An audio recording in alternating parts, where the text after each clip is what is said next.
마태복음 7장 7절로 12절 교독하도록 하겠습니다. 구하라 그리하면 너희에게 주실 것이요 찾으라 그리하면 찾아낼 것이요 문을 두드리라 그리하면 너희에게 열릴 것이니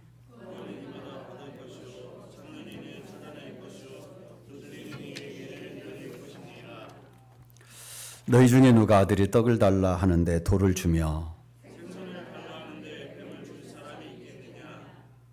너희가 악한 자라도 좋은 것으로 자식에게 줄 알거든 하물며 하늘에 계신 너희 아버지께서 구하는 자에게 좋은 것으로 주시지 않겠느냐.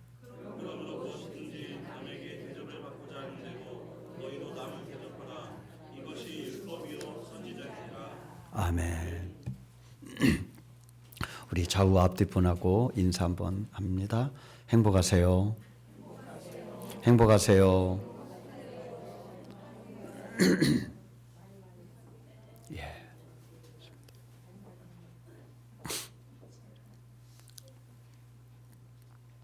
혹시 이분의 이름을 아십니까? 조서환. 그 장로님인데 지금 장로님 되셨어요. 조서환이라는 분이 있는데 이름은 몰라도 요걸 내가 얘기하면은 아마 그분 그러실 거예요. 그 예전에 광고 중에서 그런 광고 있어요. 쇼를 해라 쇼. 생각납니까? 쇼를 해라 쇼. 이런 굉장히 오래된 멘트 광고였는데 또 그분이 명언 중에 명언에 또 하나 있는데 화장은 하는 것보다 지우는 것이 중요합니다. 여자분들 생각날 법도 한데 그런 그 광고 멘트 기억이 납니까? 화장은 하는 것보다 지우는 것이 중요합니다. 이것도 있어요. 일상생활 중에서 우리가 쓰는 치약이 있는데 2080. 2080은 생각이 나죠? 이런 것들을 만들어낸 분이 바로 조서환 장로님이세요. KTF라고 예전에 그 통신사 있었잖아요. 그 통신사의 부사장까지 하신 분이에요. 마케팅 전문가죠. 굉장히 한국에서 유명한 분이고 성공한 대표적인 케이스죠. 근데 이분은 팔이 하나 없어요. 왜냐하면 군대에서 사고로 팔을 잃었어요. 이분이 그 장교로 소대장으로 군대에서 복무를 하던 중에 훈련 중에 수류탄 사고가 났는데 수류탄을 집어서 던지다가 오른손으로 집어 던지는 중에 여기서 터진 거예요. 수류탄이. 그래서 팔이 하나가 날아간 거예요. 완전히 혼수 상태가 되고 병원에 이제 입원하게 됐습니다. 정신을 차리고 나서 세 가지 생각이 들더라는 거예요. 첫 번째는 내가 살았구나. 내가 죽진 않았구나. 살았구나. 두 번째 드는 생각이 이제 앞으로 뭘 해서 먹고 사나. 팔이 하나 없잖아 이제. 뭘 해서 먹고 사나. 이게 두 번째 생각이에요. 세 번째 생각은 당시 사랑하는 여자친구가 있었는데 여자친구가 나를 만나줄까.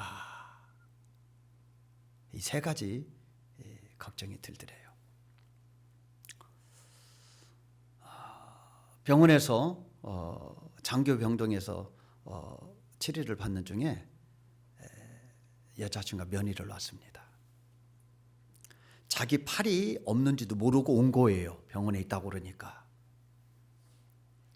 근데 자기 팔이 하나 없는 걸 보고 깜짝 놀라고 그 자리에 가만히 서 있더래요. 정막이 흐른 다음에 물었답니다.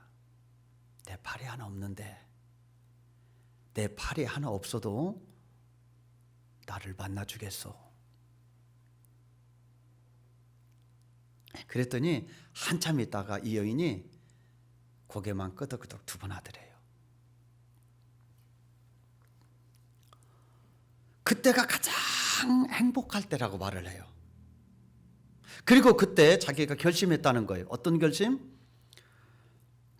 내 목숨이 붙어 있는 한 너만 내 곁에 있어준다면 내가 너를 행복하게 해줄게.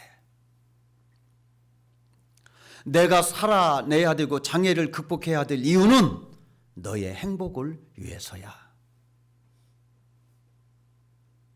도망가지 않고 자기를 사랑해주고 자기 곁에 있어주겠다고 하는 이 여인을 지키기서라도 또 행복하게 해주기 위해서라도 내가 열심히 살아야 되겠다. 그러한 굳은 결심을 하게 됩니다. 그랬더니 이분이 영문과를 나왔는데 긴 영어 문장도 두세 분만 읽으면 다 외워지더래요. 왜 이것을 해야 되는지 정확하게 목표가 세워졌잖아요. 흔들리지 않는 목표가 있으니까 몰입이 되고요, 집중이 되더라는 거예요. 나는 이 여인을 위하여 실패하면 안 돼. 나는 이 여인을 행복하게 해줘야 돼.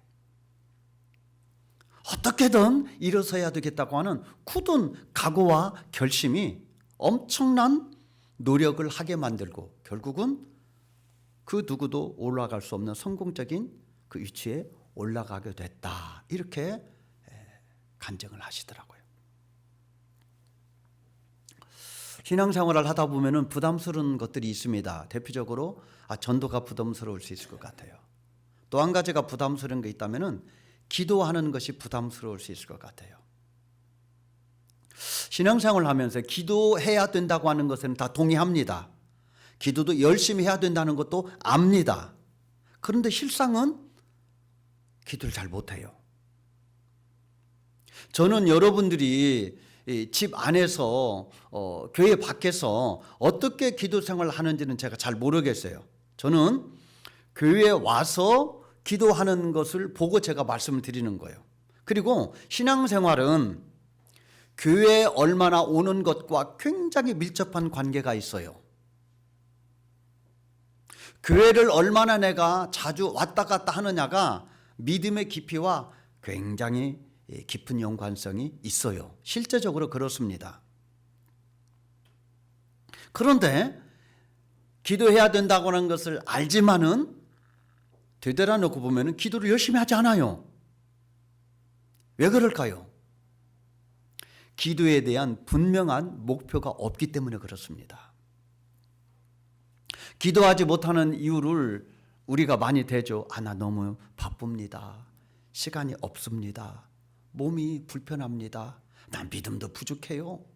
이런 이유를 많이 대지만은 기도하지 못하는 이유는요, 기도해야 될 분명한 목표가 없기 때문에 그렇습니다. 만약 여러분에게 엄청난 고난이 찾아왔다고 생각해 보세요. 그러면 많은 분들이 결사적으로 기도합니다. 기도원이라도 올라갑니다. 금식도 합니다. 작정도 합니다. 철야도 합니다. 왜? 너무너무나 큰 고난이 왔기 때문에 하나님을 살려주세요. 하나님 도와주세요. 그렇게 기도해야 될 분명한 목표가 생긴 거예요. 또는 생명을 위협하게 하는 그런 병이 들었다고 생각해 보세요. 그러면은 결사적으로 기도할 것입니다. 하나님, 나 여기서 죽을 수 없습니다. 하나님을 살려주세요. 예전에 해보지 못했던 그 기도를 하게 될 것입니다. 산으로 쫓아가기도 하고, 교회에서 차례를 하기도 하고, 금식도 하기도 하고, 작정하기도 하고, 누가 시키지 않아도 이제는 기도해야 될 분명한 목표가 생겼기 때문에 최선을 다해서 열심히 기도하게 됩니다. 그러므로 먼저 왜 기도해야 되는가라고 하는 것을 알아야 됩니다. 우리가 기도를 할 때요, 기도를 뭘 얻어내는 것으로만 생각하는 경향이 있어요.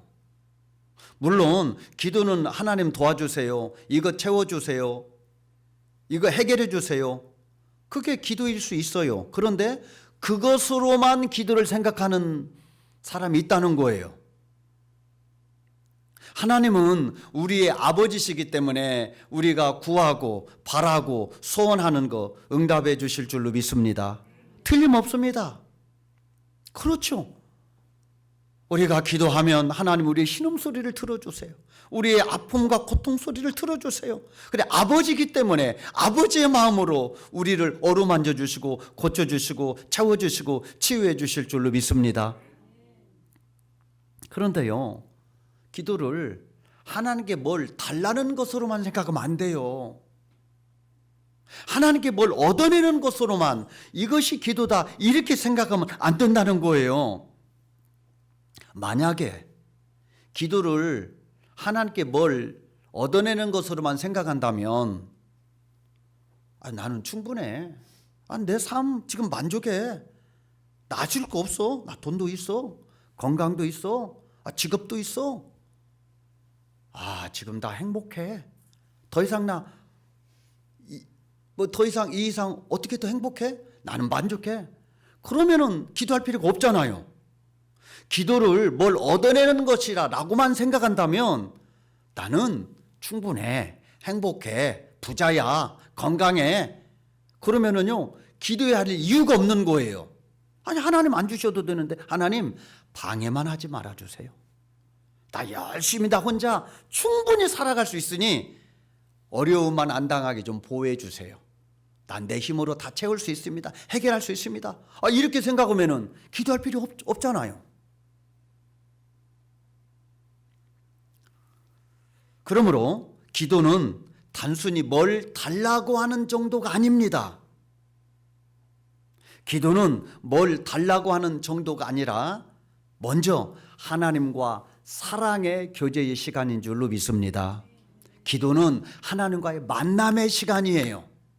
어떤 만남? 사랑의 만남의 시간이에요. 우리와 하나님과의 관계는 사랑으로 맺어진 관계예요. 그것도 목숨값을 내놓으신 예수 그리스도의 그 십자가의 사랑의 고백으로 우리를 자녀 삼아주신 하나님의 자녀이기 때문에 우리와 하나님의 관계는 사랑의 관계. 사랑의 관계는요, 만나고 싶은 거예요.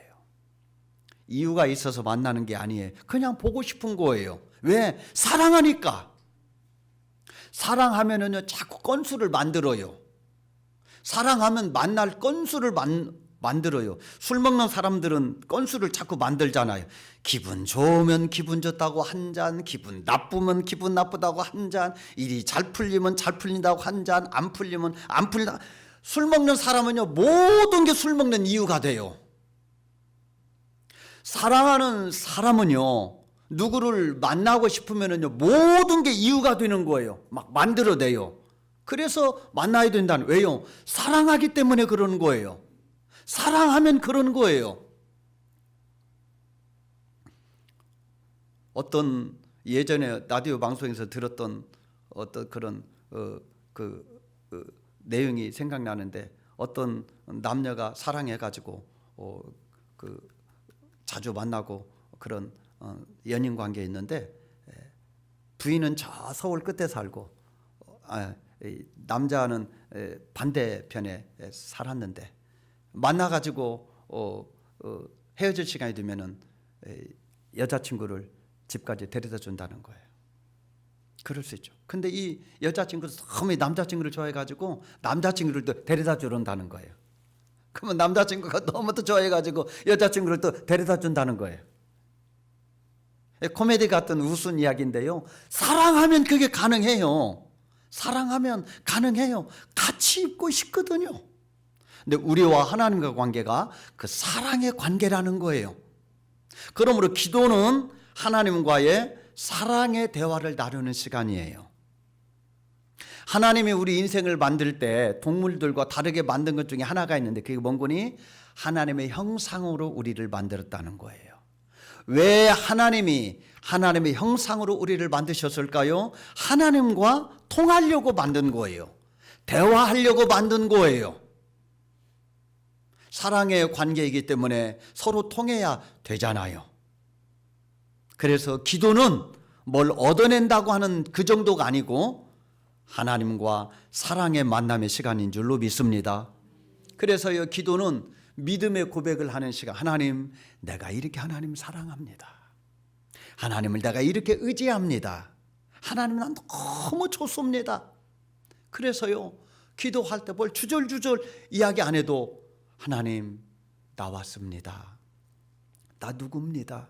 하나님 아시지요? 내가 왔습니다, 하나님. 그렇게 나를 하나님 앞에 드리는 시간, 그것이 기도하는 거예요. 하나님, 내가 사랑합니다. 의지합니다. 하나님만 섬깁니다. 우리는 문제를 가지고 하나님 앞에 나가기를 원하는데 하나님은 문제보다 우리 자신을 원해요. 우리를 사랑하시기 때문에 너만 괜찮으면 돼. 내가 다 도와줄게. 너만 괜찮으면 돼. 내가 도와줄게. 하나님은 우리를 사랑하시기 때문에 기도하는 것은 하나님과의 만남의 시간이라는 거예요. 하나님을 내 심령에 채우는 시간이라는 거예요. 하나님의 사랑으로 채우는 시간이라는 거예요. 하나님이 내 안에 충만할 때, 하나님 은혜가 내 안에 충만할 때 내 마음에 질서가 생깁니다. 나의 마음에 평안이 생깁니다. 내 마음에 은혜가 있을 때에 감사가 넘치게 될 줄로 믿습니다. 그 여진구 씨라고 갓피플 사장입니다. 갓피플 기독교인들이 이용할 수 있는 포털 사이트인데요. 갓피플 사장이고, 그리고 자매 회사가 그 규장이라고 하는 출판사가 있어요. 그 이슬비 편지라고 있었는데 그분의 자녀예요. 그 여운학 장로님인가, 그 장로님이 이슬비 전도로 한국교회에 많이 섬김을 했는데 그 아들이 여진구인데 그분이 그 갓피플과 그리고 규장을 섬기는 분인데, 사업을 하시는 분은 뭐가 가장 큰 문제예요? 돈이 문제잖아요. 사업하는 분들은 사업이 잘 되든 안 되든 직원들 월급 나가야 되고 또 대금 갚아야 되고 이런 것들 때문에 굉장히 압박을 받는데, 이분의 그 강의를 들어보니까 이분이 늘 사업이 어려울 때 돈 때문에 힘이 든 거예요. 그러면 예수 믿는 사람은 어떻게 해요? 기도하는 거죠. 하나님, 이 돈 문제 해결해 주세요. 이거 너무 사업이 어렵습니다. 하나님, 이 사업을 지켜주세요. 돈 달라고 기도했더니 하나님이 돈은 안 주시고 성령의 충만함을 주시더래요. 성령이 충만하게 그 은혜를 주시더래요. 성령이 임재하시고 성령의 충만함을 받는데도 여전히 경제적으로 어려운 거예요. 돈이 또 달린 것은 여전하고, 직원 월급은 여전히 나가야 되고, 대금은 또 여전히 갚아야 되고, 그런 어려움이 있다고 하는 거예요. 그런데요, 성령이 오시니까, 성령이 충만하니까 그 문제들이 적어 보이고 그 문제도 있는 성령이 크게 보이기 시작하더라는 거예요. 그래서 기도 제목을 바꿨다는 거예요. 맨날 하나님은 돈 주세요, 돈 주세요 이렇게 기도했는데 이제는 기도 제목을 하나님 성령을 주세요. 성령을 충만해 주세요. 성령으로 기름 부어 주세요. 성령의 역사가 일어나기를 원합니다. 그래서요, 이 기도하면서 성령의 충만함의 인도함을 받으면서 맡기는 방법을 자기가 배웠다는 거예요. 맡기는 기도를 통하여 하나님 앞에 모든 걸 내려놓고 의탁하는 믿음을 배웠다는 거예요. 뿐만 아니라 주님이 공급해 주시는 그 은혜를 얻었다 이렇게 말합니다.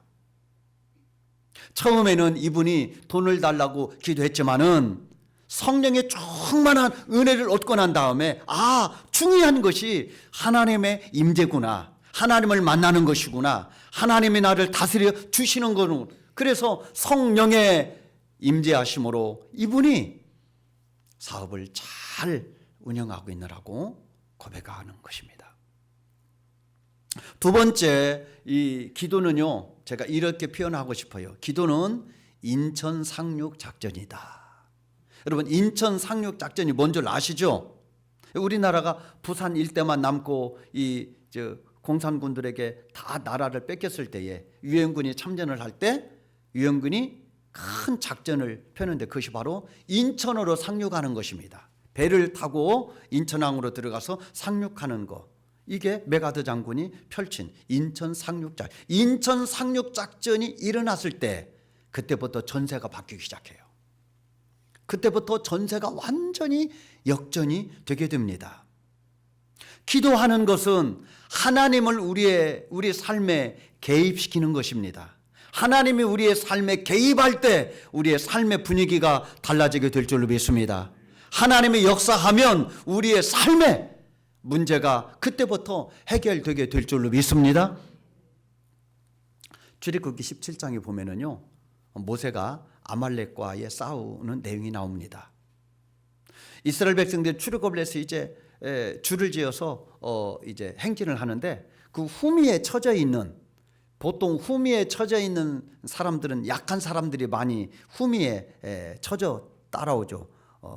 그 병든 사람이라든지 부상을 당한 사람이라든지 또 노인이라든지 어린아이들, 이런 사람들이 따라가지 못하고 뒤에 처지게 되는데 아말렉이 그 사람들을 공격하고 약탈해 가는 거예요.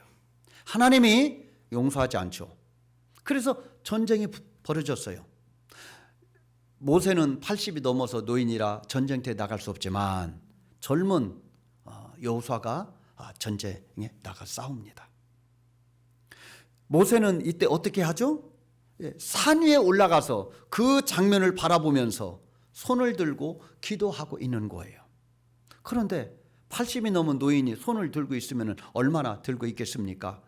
그래 자기도 모르게 힘이 드니까 손을 내리게 되는데, 신기한 일이 벌어지는 것은 손을 들고 있을 때는 여호수아가 이기더니 손을 내리게 되니까 여호수아가 물러나는 일이 벌어지게 되는 거예요. 그래서 여호수아가 이겨야 되는데 패배하는 모습을 보고 모세와 함께 갔던 아론과 훌이, 야, 모세가 손을 들면 이기고 손을 내리면 지는구나. 그래서 좌우편 양편에서 아론과 훌이 모세의 발을 붙들어줘서 함께 기도했더니 여호수아가 이겼더라. 그런데요, 여호수아가 이 싸움을 이긴 것에 대하여 모세가 기념비를 하나 세워요. 그것이 여호와 니시예요. 나의 깃발이라는 뜻이에요. 나의 깃발. 근데 하나님이 이 단을 통하여 기념하라는 거예요. 뭘 기념하라고 그러겠습니까? 하나님이 이 전쟁을 이스라엘 백성들로 하여금 이기게 하시고 기념하라. 그래서 단을 쌓았어요. 기도하면 너희들이 이기고 기도하지 않으면 너희들이 진다. 전쟁이라고 하는 것은 죽고 사는 문제가 걸려 있는 것입니다. 너희들이 기도하니까 이기지 않느냐, 기도하지 않으면 너희들이 진다라고 하는 것을 상징적인 그런 제단을 쌓아서 이스라엘 백성들에게 교훈하고 가르치기를 원하는 것입니다.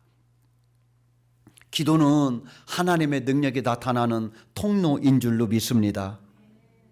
마가복음 9장에 보면은요, 예수님이 세 제자를 데리고 변화산이라고 하는 산에 올라가십니다. 그런데 이 산 아래에 있는 그 9명의 제자들이 쩔쩔매고 있는 상황이 벌어지게 되는데, 어떤 한 아버지가 귀신 들린 자기 아들을 제자들에게 데려와서 우리 아들을 고쳐달라고 합니다. 그런데 제자들이 아무리 노력을 해도 이 어린 아이를 고치지 못하는 것입니다. 이 아들의 아버지가 얼마나 마음이 탔을까요? 이 제자들은 얼마나 무안했을까요? 그렇게 씨름하고 있는 중에 예수님이 내려오시게 됩니다. 예수님이 그 상황을 보시고 그 귀신 들린 아이를 명하여 고쳐주십니다. 내려오는 길에 제자들이 예수님께 조용히 묻습니다. 예수님, 우리들은 어찌하여 고치지 못했습니까? 그때 예수님은 뭐라고 말씀하시죠? 기도 외에는 이런 종류가 나갈 수 없느니라. 기도 외에는 이런 역사가 일어날 수 없느니라. 기도할 때 예수님의 이름의 능력이 나타나게 될 줄로 믿습니다. 기도할 때 하나님의 능력이 나타나게 될 줄로 믿습니다. 기도하지 않고는 하나님의 도움을 받을 수가 없습니다. 하나님의 능력을 공급받을 수가 없다고 하는 것입니다. 성도에게 있어서 가장 큰 특징은 예수님의 이름으로 기도하는 것인 줄로 믿습니다. 그래서 오늘 본문에도 그렇게 말하잖아요. 구하라, 찾으라, 두드리라. 기도하라는 거예요. 기도하라는 거예요. 그러면서 이렇게 말씀하십니다. 누가 아들이 떡을 달라 하면 돌을 주겠느냐? 그렇죠. 어떤 부모가 자식이 떡을 달라고 하는데 돌을 주겠습니까? 어떤 부모가 자식이 뱀을 달라고, 생선을 달라고 하는데 뱀을 주겠느냐? 그런 부모 없지 않느냐?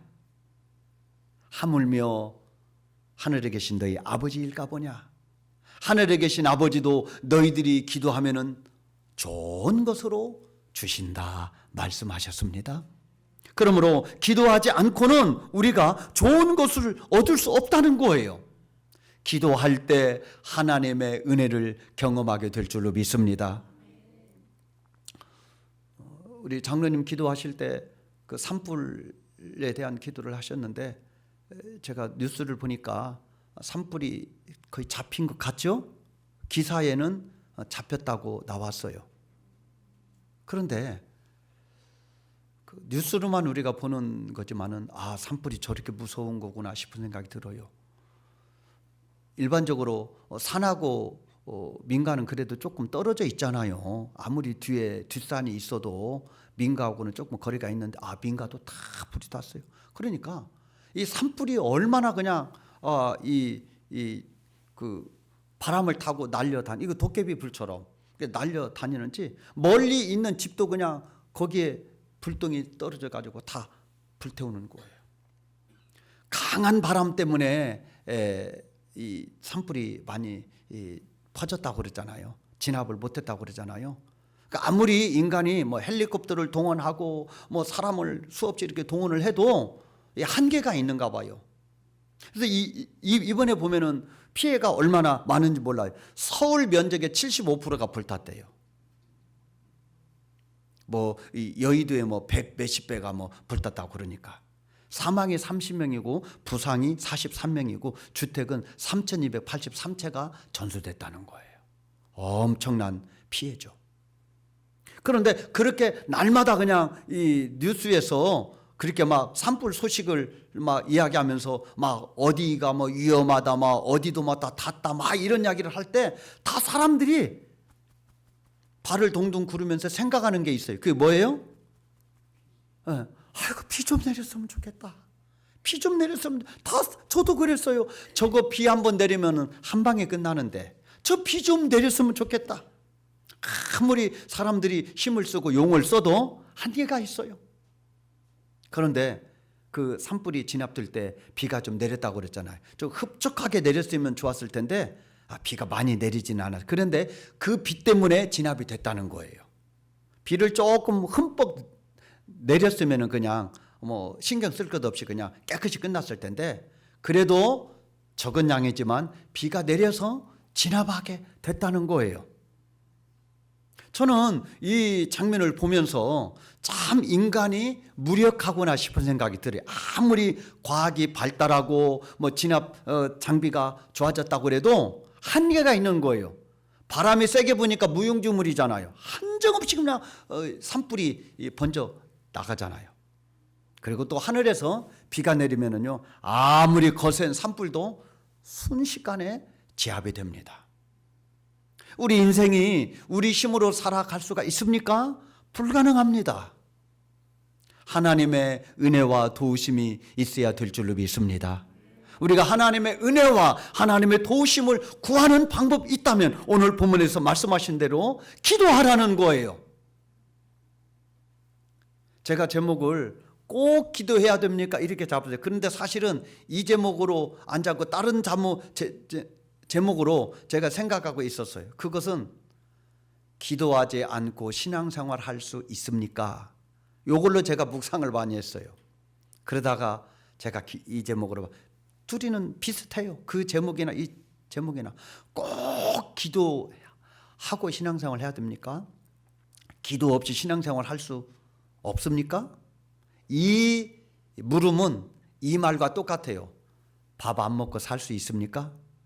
이 말하고 똑같아요. 밥 안 먹고 살 수 있어요, 없어요? 없습니다. 기도 안 하고 신앙생활 할 수 있는 길이 있어요, 없어요? 없습니다. 그래서 꼭 기도해야 됩니까? 예스, 기도해야 됩니다. 그래서 4월 달에는 4.11 기도회, 그래서 하루에 1시간씩은 기도하자. 새벽 기도 나오면 1시간 하는 것으로 하고, 그리고 여러분이 집에서 기도하든 어디서 기도하든 상관없습니다. 직장에 가서 기도하든 집에서 기도하든 교회 나서 기도하든 상관없이 하루에 1시간씩 한번 기도해보자.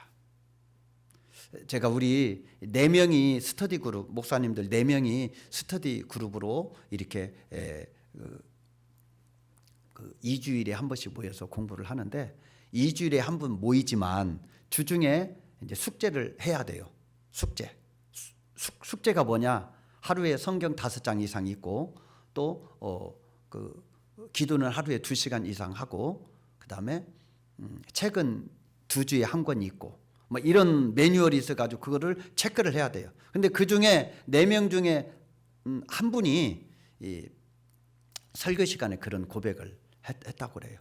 요즘 목사님들을 만나서 공부를 하는데 너무 목사님들이 고맙다고. 왜냐하면 내가 바쁘고 힘들면은 하루에 5장 이상 못 읽는 날도 많은데 숙제를 해야 되니까 어쩔 수 없이 읽는다. 그러니까 너무 고맙다. 설교 끝나니까 성도들이 그대로 목사님 솔직해서 좋다고.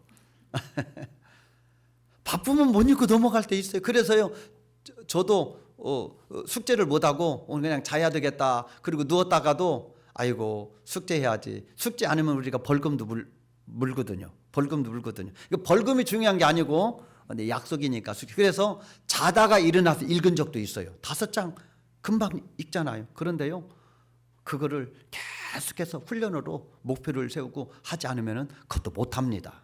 그러니까 이번 4월달 한 달만큼은 내가 기도하면 살고 기도 안 하면 죽는다. 내가 아말렉과 같은 그러한 적들과 싸우고 있는데 기도하면 이기고 기도 안 하면 진다 라고 하는 그런 마음을 가지고 4.11 기도회, 4월달은 하루에 1시간씩 기도하자. 이 기도에 성공하시기 바랍니다. 옆 사람하고 인사 한번 합시다. 기도합시다.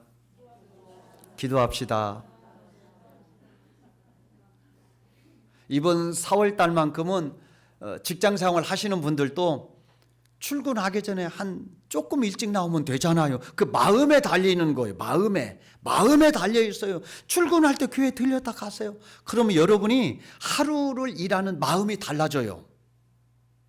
하나님 만나고 갔는데 어떻게 마음이 똑같을 수가 있겠어요? 퇴근할 때도 교회 와서 감사기도 하고 돌아가 보세요. 그럼 또 달라져요. 어쨌든 4.11 기도를 통하여 우리의 믿음의 꽃이 활짝 폈으면 좋겠습니다. 이 나무들도 꽃이 피는데 우리의 믿음의 나무에도 꽃이 피어서 정말 이 봄이 아름다운 신앙의 생명력이 있는 그런 한 달이 되는 저와 여러분 되기를 주의 이름으로 축복합니다.